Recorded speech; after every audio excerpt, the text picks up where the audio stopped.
Twongeye kubasuhuza abaduteze amatwi, amahoro y'Imana nabane namwe. Kandi muri aka kanya tubahaye ikaze kuri cano Ikiza Umusonga TV, tubabwira ngo ni karibu. Abatubonye aribwo bwa mbere, Imana ibaha umugisha, tubahaye karibu kandi tuvuga ngo umugisha w'Imana nubane namwe. Muri aka kanya iyi ni cano icaho ibiganiro bitandukanye cyane cyane bigendanye n'ijambo ry'Imana, indirimbo, ubuhamya. Rero muri aka kanya tuguhaye ikaze kugira ngo uze ubane natwe. Cya mbere tugusaba inkunga mu buryo bukurikira: tubonye aribwo bwa mbere kanda subscribe, wongere ukore share, woherereze bagenzi bawe kandi ukireho komanteri. Rero niyo mpamvu nkubwira ngo Imana y'amahoro ni guhe umugisha wowe dukurikiranye muri aka kanya. Aka kanya rero nkuzaniye ubutumwa bwihuse cyangwa se ijambo ry'ihumure ku buzima bwawe. Reka dusome muri Luka cyangwa se ivanjiri ntagatifu uko yanditswe na Luka, igice cya mbere umurongo waho wa 37. Haravuga ngo kuko ari nta jambo Imana ivuga ngo rihere. Dusubiremo, kuko ari nta jambo Imana ivuga ngo rihere. Dusome n'umurongo wa 45. Kandi hahirwa uwizeye ko ibyo yabwiwe n'umwami, kuko ibyo yabwiwe n'umwami Imana bizasohora. Imana y'amahoro ituganze. Reka dufunge Bibiliya tuganire kuri iri jambo gatoya. Nzanye ijambo rikubwira ngo humura, wigushwa n'ibyo ubona, wigushwa n'intambara uri kubona, kuko hari yavuganye nawe. Iyo yavuganye nawe muri aka kanya iravuze ngo kuko ari nta jambo Imana ivuga ngo rihere. Nagira ngo nkubwire ngo ibyo Imana yavuganye nawe hatabuzeho na kimwe bizasohora. Ikibazo ndimo mbwira cyangwa se icyo Imana ikuntumyeho ni iki: nuko kenshi na kenshi urimo kugushwa n'amasezerano atarasohora.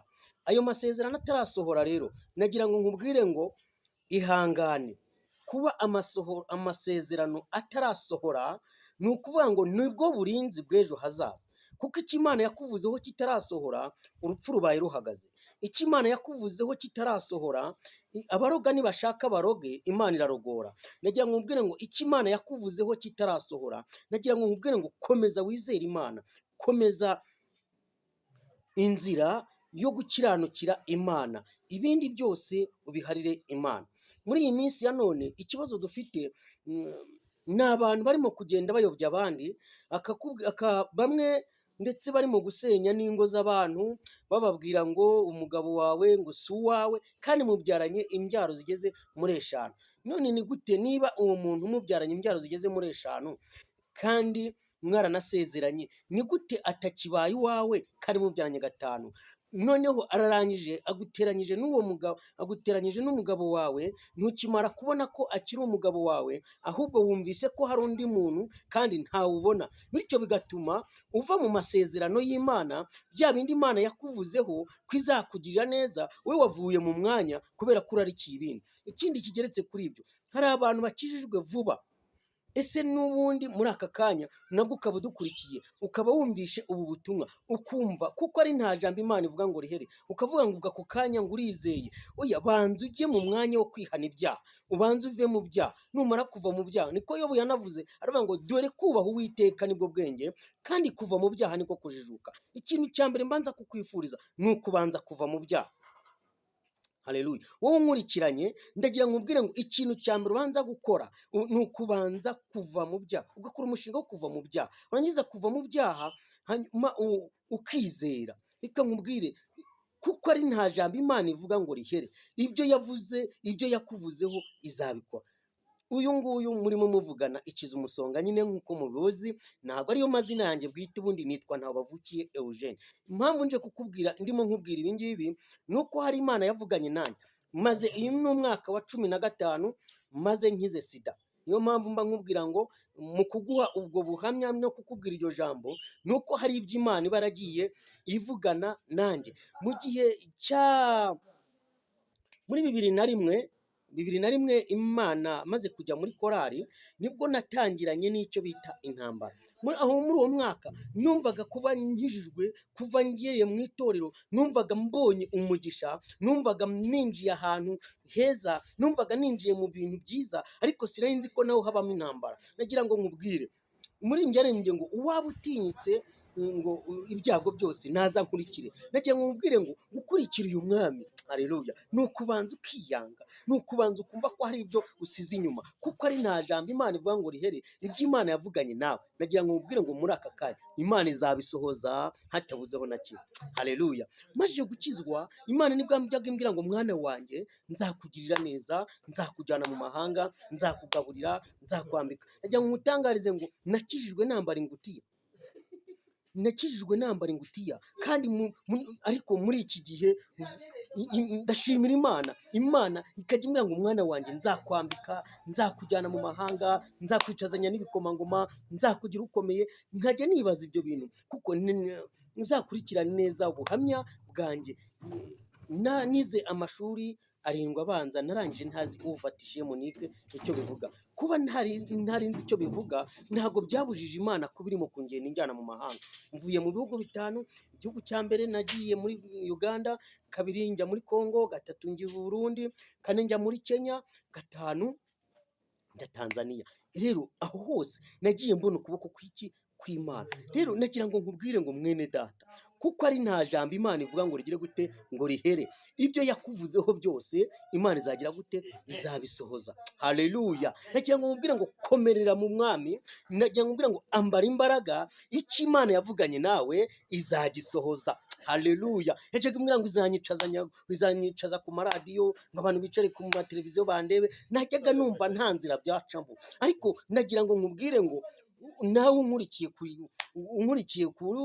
kuri YouTube ikiza umusonga TV cyangwa se n'andi macano, ntumva ko ibitangazamakuru cyangwa se na za ekara nazigezeho. Si ibyo gusa, ku maradiyo maze kubwiriza ku maradiyo menshi. Ntabwo ibyo ari byo twirata, turata Yesu. Nanjye ntabwo numvaga ko ibyo bintu bigize gute ko byashoboka, ariko nagira ngo nkubwire mwene data, wowe unkurikiye, haleluya, nagira ngo nkuzane ijambo ry'ihumure rivuga ngo ihangane, rivuga ngo komera. Nubwo ubona imbere yawe bikomeye, nubwo wari ufite akazi ukabona akazi barakwirukanye, nubwo wari ufite ibigeragezo ukabona ko nta nzira byacamo, nagira ngo nkubwire ngo kuko ari nta jambo Imana ivuga ngo rihere, kandi hahirwa uwizeye ko ibyo yabwiwe n'umwami Imana bizasohora. Nagira ngo nkubwire ngo icyo usabwa ni ukwizera. Haleluya. Icyo usabwa ni ukwizera gusa. Ibyo Imana yavuganye nawe byose hatabuzemo na kimwe izabisohoza.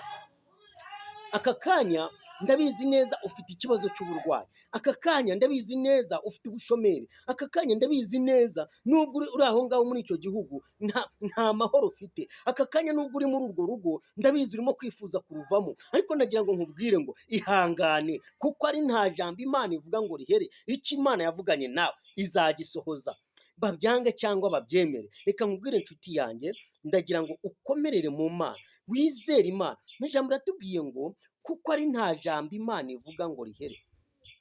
Reka nkubwire, nta kimana yakubwiye kizahera, ahubwo ihangane. Kuba ubona bitari mu gusohora, ukabona hari ibindi birimo biza, nagira ngo nkubwire ngo gutinda kw'isezerano ryawe niko kurama kwawe. Mwene data, nshuti yanjye, ndagira ngo nkubwire ngo Imana irahari, Imana yiteguye kukugira neza, Imana yiteguye kukwambika imbaraga. Niyo mpamvu reka nkubwire, ejo bundi muri uyu mwaka ushize nabonye ukuboko kw'Imana. Haleluya. Mbona gukomera kw'Imana, mbona uko Imana ikora, mbona uko Imana igira neza. Haleluya. Najyaga ngenda nkajya mu mahanga banjyanye, ariko nagiyeyo ngiye Imana yarambwiye ngo izanjyana gutembera. Ndagenda mbona ngeze hariya ku nyanja y'Abahinde, nanjye nyikandagiza ibirenge byanjye. Ndavuga ko Mana, burya urashoboye. Nibuka ko hari yavuganye nanjye ko izabikora, nawe muri aka kanya ndagira ngo ngutangarize ngo iyavuganye nawe ko izakugirira neza, niyo kwizerwa. Haleluya. Ejo bundi ndatangira kongera kuguha ubuhamya, kuko mfite ubundi buhamya bushyashya buvuga ku mbaraga z'Imana, buvuga gukora kw'Imana, buvuga kugira neza kw'Imana.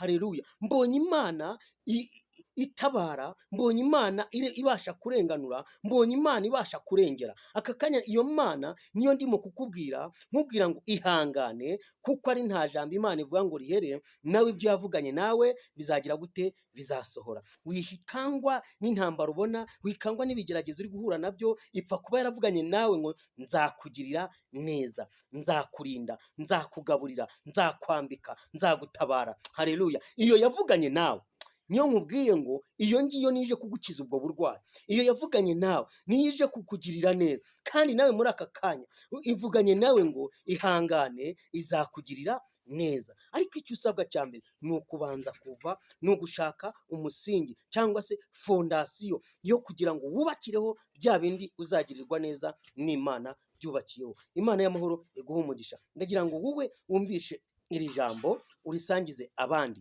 kuko ari nta jambo Imana ivuga ngo rigire gute? Rihere. Kandi tugushishikariza kugira ngo ukore share cyangwa se na commentaire, ubundi aho uzajya, uko uzajya dukurikirana dusaba inkunga, kandi ufite icyo wumva wasangiza n'abandi, ubuhamya, ibitekerezo, ibyo byose tuba tubikeneye, n'izindi nkunga zishoboka. Rero Imana y'amahoro iguhe umugisha. Ndagira ngo dusenge. Uwiteka Mana yacu kandi ibyiringiro by'abakwizera, aka kanya rero twumvishe ijambo ryiza, ijambo ry'ihumure, ijambo rivuga ngo kuko ari nta jambo uvuga ngo rihere. Tumaze kumenya neza yuko nta kintu ujya uvuga ngo gihere, nta kintu ujya uvuga ngo ubure kutagisohoza. Rero muri aka kanya uyu muntu arakwizeye, yibutse ko ari ibyo wavuganye nawe, yibutse kuri Imana ikora, yibutse kuri Imana itabara. Niyo mpamvu nanjye musengeye kugira ngo usohoze amasezerano ye, kandi umukize iki kibazo cy'uburwayi afite, umukize ibyo ahura nabyo, umukize izi ntambara. Ashaka arifuza ko wamugira neza, arifuza ko wamwambika imbaraga. Haleluya! Kuko ari nta jambo uvuga ngo rihere, natwe twiringiye tudashidikanya ko ibyo wavuganye natwe ugiye kubikora. Urakoze kuko byumvise. Icyubahiro n'ikibi cyawe, mu izina rya Kristo Yesu n'umusengeye byose, amen. Imana y'amahoro iguhe umugisha. Ndagukunda.